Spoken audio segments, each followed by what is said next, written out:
Hello everybody, Sam Tom here. We're talking about Enchanted, the original Enchanted. I freaking love this movie. I can't remember when I first saw it, but I've loved it ever since I've seen it.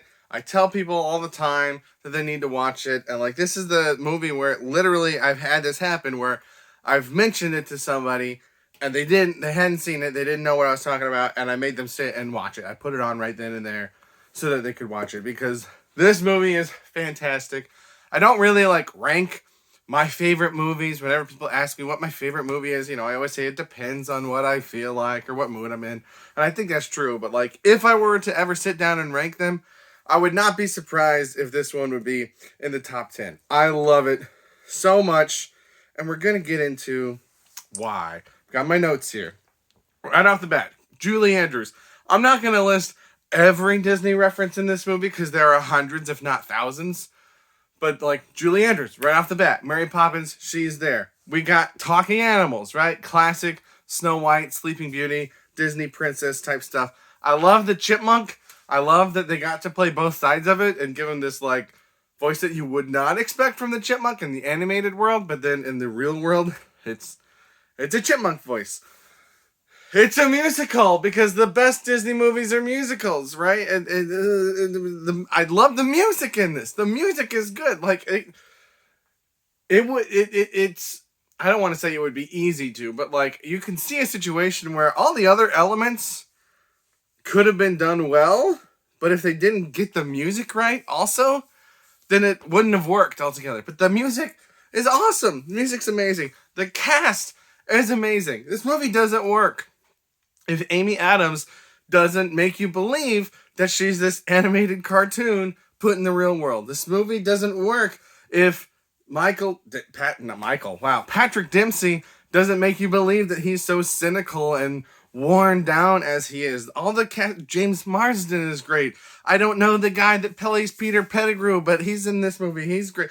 All the cast just works so well in their role, and even the little kid. Even a little kid. Kids can sometimes ruin a movie, but just because, it's not their fault, but they're kids. But the kid's cute and adorable and innocent, and that's what she's supposed to do. And she nails that.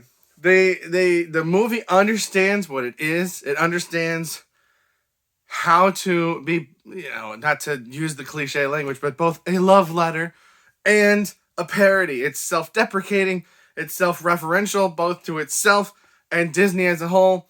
But it's why I love the Lego Batman movie so much. It's in order to know everything that you need to know to make fun of yourself on as many levels as you do in this movie, that means that you're a huge fan, and that means that you love the source material. And it shows that you can acknowledge that stuff is silly and tropey and whatever, and still just be like, but I love it though. And we're going to do that too, while we're making fun of it. It doesn't take itself too seriously. Still does a great job of doing what it's making fun of. We get, other than just references to lots of Disney movies, we get essences of different Disney characters. So the queen in this is kind of a combination of the Evil Queen from Snow White and Maleficent from Sleeping Beauty. Giselle is kind of a combination of different princesses. You do get specific references to the movies, like the bubbles for Cinderella, and the heel also for Cinderella, and the animals helping sewing like Cinderella. So there's a lot of Cinderella in here. But there's talk of dwarves, like Sleeping Beauty. There's the Bella Notte sign, right? So it's just all sorts of great Disney Easter eggs.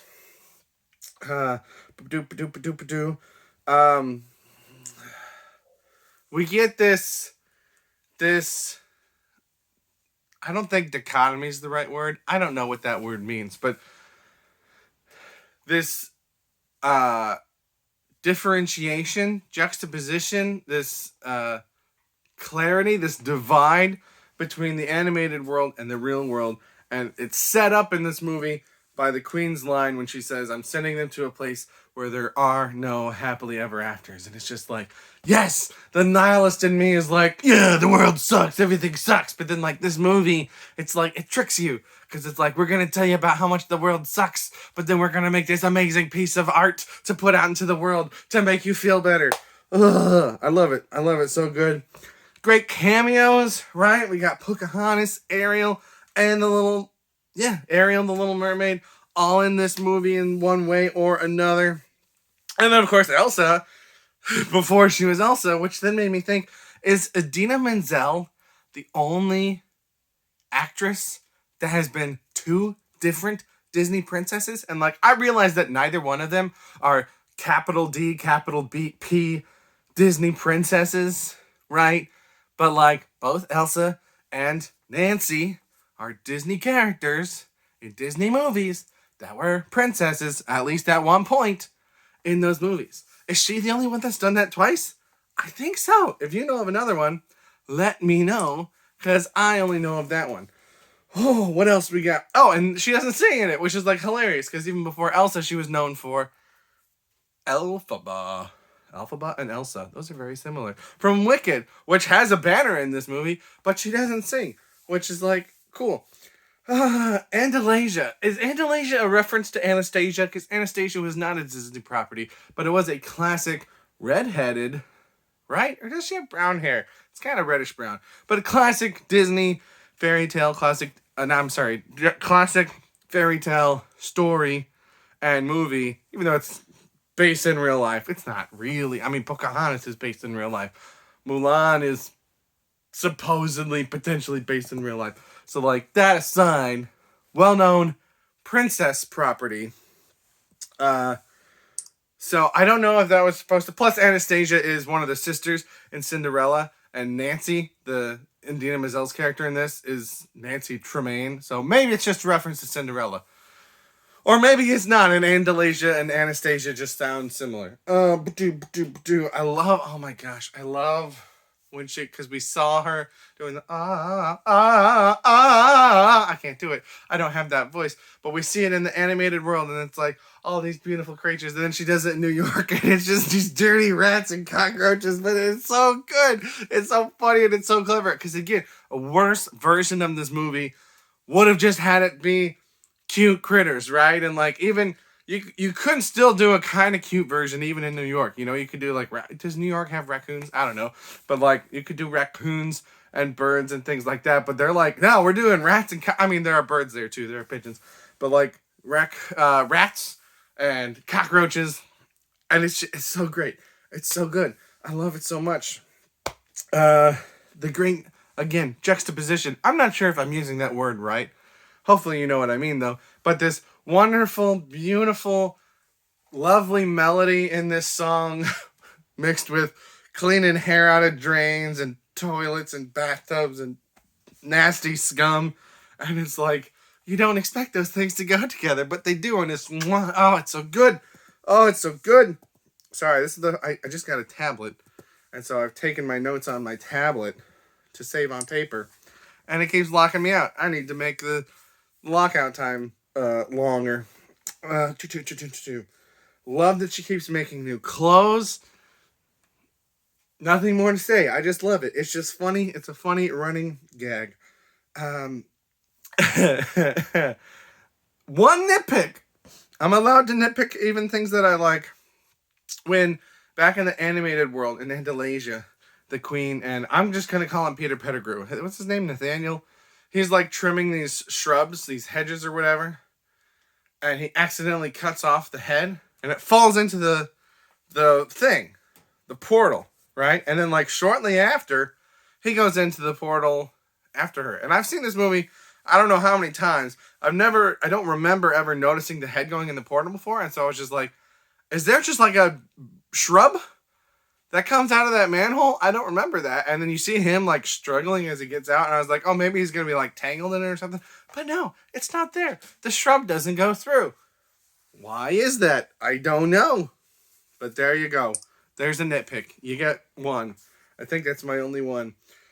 I love making fun of the spontaneous music in the Central Park scene. That's how you know. Great song, great visuals, great dance moves. But like, again, Patrick Dempsey, he's just like, he knows this song too. And like, so many people just can't get into musicals because they can't buy into how musicals do that. And so to have a whole scene just making fun of that, I love it. I love it. I love it so much. Stop locking on me. Oh my gosh. Okay. Okay, I don't know why I still enjoy revolving door jokes, but I do. There was just something I saw within a couple weeks where there was a revolving door joke, and I can't remember what it was, and it wasn't as funny as this one. But I mean, it's simple, right? It's simple. It's not. It's not overly smart. It's not overly clever. It's just funny, and I think the reason it works is when Edward goes into the revolving door to get into the apartment building and then comes right back out, right? And it works because of the character. It works because of James Marsden's performance. If it was the Queen or Nathaniel or someone else, it'd be like, okay, come on. But like, they didn't do it with any other characters, just him, because it's only funny with him. And like, I don't think that was an accident. I think they knew that. They knew which character to use that joke with. Angry. Oh, the scene where she gets angry and then she's like happy because she's experiencing an emotion for the first time. Like, it's easy to I think it would be easy to inaccurately think that this was an easy role for Amy Adams, that it's, oh, you're just acting like a ditz, whatever. But like, she's got this back and forth that happens throughout the movie, and then also a greater transition throughout the movie. And she just does it so well. And I just totally buy it, and I love it. Thank you for taking care of my bride, peasants. Again, I can't tell you how many times I've seen this movie, but when James Marsden said this to Patrick Dempsey and the little girl, thank you for taking care of my bride, peasants. Like, it's just so flawlessly delivered. I just started cracking up in my seat. I was bursting out. Is it bursting out laughing? Busting out laughing? I feel like busting out makes more sense, but I feel like bursting out, I'm sorry, I moved my camera there. I feel like bursting out is what people say. So bursting and or busting out laughing, it's just, because again, the delivery is just so mwah, so perfect.